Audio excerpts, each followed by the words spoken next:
अस्सलाम वालेकुम फ्रेंड्स, इस वीडियो में हम बात करेंगे पैलिंड्रोम नंबर्स के बारे में।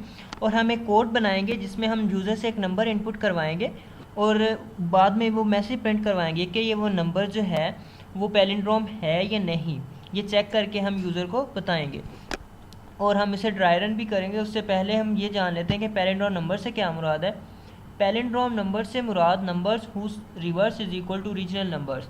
ऐसे नंबर जिनका रिवर्स जो हम अगर रिवर्स लें तो वो दोबारा से हमारे पास ओरिजिनल नंबर जो है वो रिपीट हो जाए, उन नंबर्स को हम पैलिंड्रोम नंबर्स बोलते हैं।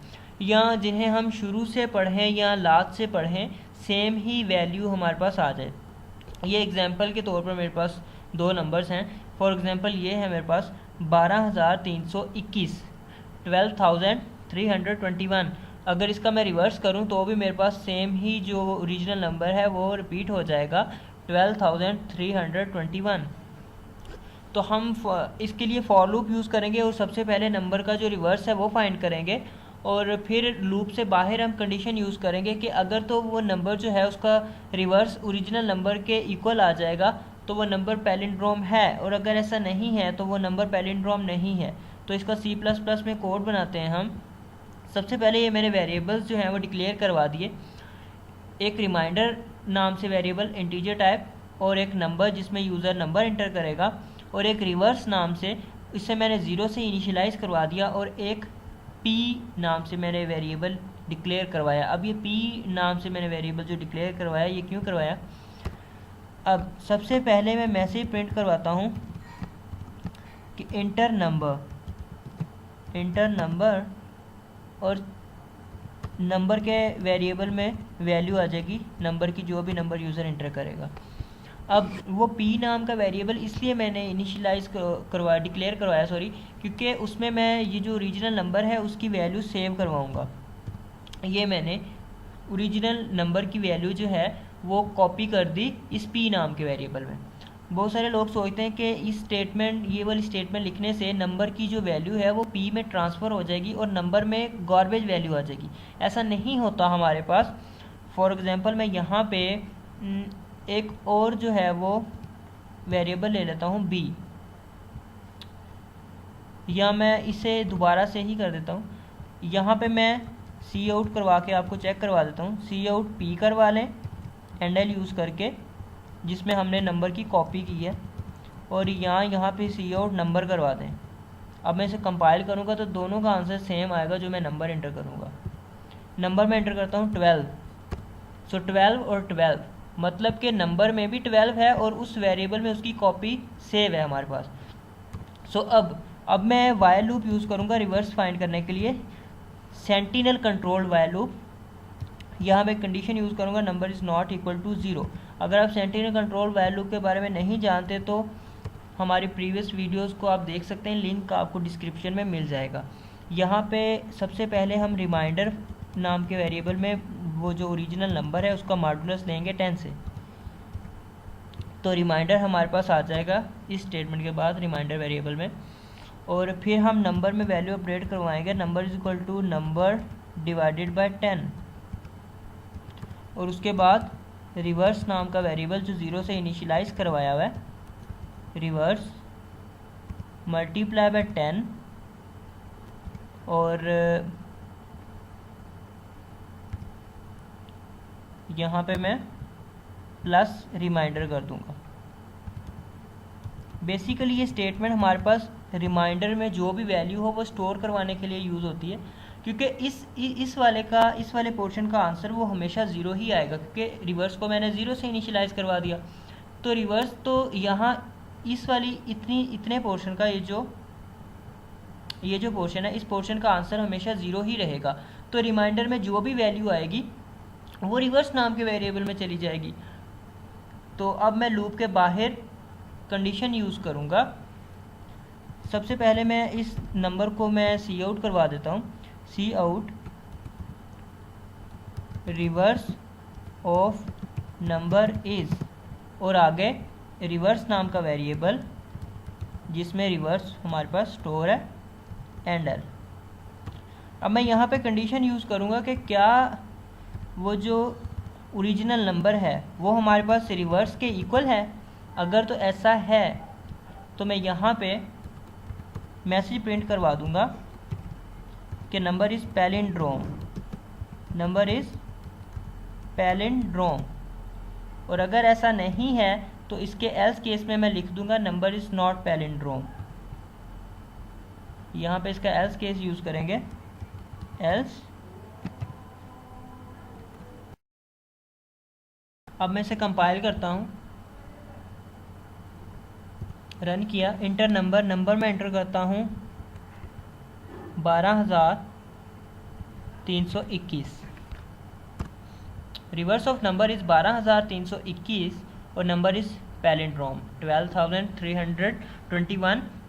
सेम नंबर जो है वो हमारे पास रिवर्स में रिपीट हो गया और मैसेज आ गया नंबर इज़ पैलिंड्रोम। अब इसे हम ड्राई रन करते हैं। सो यहाँ पे होगा क्या, ये सबसे पहले मैंने नंबर एंटर करवा लिया और नंबर की कॉपी जो है उस वैल्यू की वो पी नाम के वेरिएबल में हमारे पास सेव हो गई। और यहाँ पे मैंने कंडीशन यूज़ कर ली सेंटिनल कंट्रोल वैल्यू कि जब तक नंबर 0 नहीं हो जाता लूप जो है वो एग्जीक्यूट होगा। सो ड्यूरिंग फर्स्ट आइट्रेशन हमारे पास कंडीशन होगी ये, नंबर मैंने एंटर किया था 12,321 which is not equal to 0, condition हमारे पास ट्रू होगी, कंट्रोल यहाँ आएगा और रिमाइंडर में अब हमारे पास आ जाएगा ऑपरेशन परफॉर्म होगा मॉडुलस। तो जो भी मैंने नंबर एंटर किया था, नंबर मैंने एंटर किया था 12,321 मॉडुलस 10, इसका आंसर आ गया हमारे पास 1।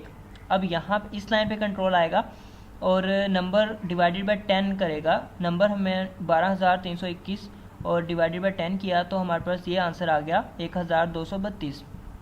तो अब रिवर्स नाम के वेरिएबल में रिमाइंडर की वैल्यू जो है वो स्टोर हो जाएगी। रिमाइंडर की वैल्यू थी हमारे पास 1, इस वाले पोर्शन का आंसर हमारे पास 0 है। सो ये मैंने 0 लिख दिया, 0 प्लस जो भी रिमाइंडर की वैल्यू फर्स्ट आइट्रेशन में हमारे पास 1 है तो हमारे पास 1 आ जाएगा। अब लूप सेकंड टाइम एग्जीक्यूट करेगा और इस दफ़ा नंबर की वैल्यू होगी हमारे पास 1,232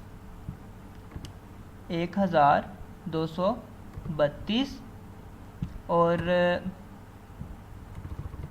अब 1,232 is not equal to 0, 1,232 is not equal to 0, condition true है हमारे पास। रिमाइंडर में अब वैल्यू आ जाएगी हमारे पास, जब कंट्रोल यहाँ पे आएगा तो रिमाइंडर में वैल्यू आ जाएगी 2 और यहाँ पे नंबर हमारे पास ये था तो हमारे पास इसका आंसर जब हम इसे 10 से डिवाइड करेंगे तो आ जाएगा 123। सो रिवर्स में अब वैल्यू आ जाएगी, क्योंकि 1 था पहले, 1 स्टोर था रिवर्स में, तो अब हमारे पास रिवर्स में आ जाएगा 2 आ जाएगा। 0 प्लस 2 करेंगे हम तो हमारे पास 12 आ जाएगा टोटल, रिवर्स में 12। 1 जो था वो फर्स्ट आइट्रेशन वाला और 2 जो है वो सेकंड वाला। सो 12 आ गया। अब नंबर की वैल्यू है हमारे पास 123 which is not equal to 0, condition true है हमारे पास। और यहाँ पे भी 123 से हम मॉडुलस करेंगे इसका 10 से 123 का, तो हमारे पास आंसर आ जाएगा 3। और यहाँ पे 123 को जब 10 से डिवाइड करेंगे हम तो आंसर आ जाएगा हमारे पास 12। सो यहाँ पे रिमाइंडर की वैल्यू आ जाएगी रिवर्स में दोबारा से, तो रिमाइंडर में हमारे पास है 3, तो 12 तो पहले से मौजूद था रिवर्स में, अब यहाँ पे 3 भी आ जाएगा। सो रिवर्स में 123 आ गया। तो अब नंबर में मेरे पास है 12, ये यहाँ इस लाइन पे नंबर में मेरे पास 12 आ गया। सो अब कंडीशन हो गई हमारे पास 12 is not equal to 0, condition true है। तो रिमाइंडर नाम के वेरिएबल में हम 12 मॉडुलस 10 करेंगे, जो भी नंबर है उसका मॉडुलस 10 से किया तो हमारे पास आंसर आ गया 2। 12 मॉडुलस 10 आंसर आ गया 2। तो यहाँ पे नंबर था हमारे पास 12, इसे हम जब 10 से डिवाइड करेंगे तो आंसर आ जाएगा हमारे पास 1।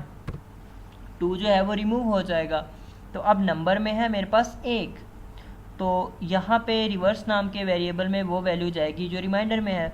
रिमाइंडर में है मेरे पास 2, तो 0 प्लस 2, सो यहाँ पे मेरे पास रिवर्स नाम के वेरिएबल में दोबारा से 2 आ जाएगा।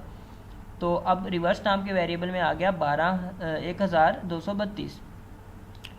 तो यहाँ पे अब दोबारा से 1 is not equal to 0, condition true है क्योंकि नंबर इस दफ़ा हमारे पास 1 है।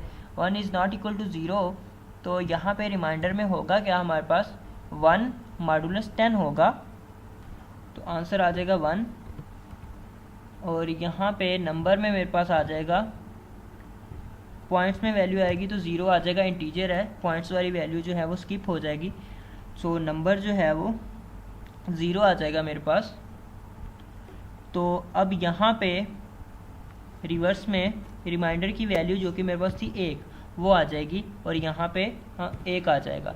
तो रिवर्स में आ गया 12,321 और यहाँ पे अब कंडीशन हो गई हमारे पास 0 इज़ नॉट इक्वल टू 0। ये कंडीशन हमारे पास फॉल्स है क्योंकि 0 इक्वल 0 है। तो अब लूप जो है वो एग्जीक्यूट नहीं करेगा और कंट्रोल जो है वो यहाँ पे जाएगा और इस कंडीशन को चेक करेगा। ये यहाँ पे रिवर्स सी आउट करवाने के बाद रिवर्स वेरिएबल में जो भी वैल्यू वो प्रिंट करवाएगा, इसीलिए हमें पहले वो रिवर्स जो है वो 12,321 मिला और फिर वो कंट्रोल इस कंडीशन को चेक करेगा कि क्या रिवर्स जो हमें फाइंड किया हमने अभी, क्या वो ओरिजिनल नंबर के इक्वल है। अगर तो वो इक्वल होगा तो वो प्रिंट करवा देगा पैलिंड्रोम और अदरवाइज नॉट पैलिंड्रोम। तो इस केस में हमारे पास रिवर्स जो था वो ओरिजिनल नंबर के इक्वल था क्योंकि नंबर मैंने एंटर किया था 12,321, तो रिवर्स भी हमारे पास सेम है, तो इसलिए ये मैसेज प्रिंट हो गया नंबर इज़ पैलिंड्रोम। सो ये था हमारे पास नंबर इज़ पैलिंड्रोम चेक करने का कोड।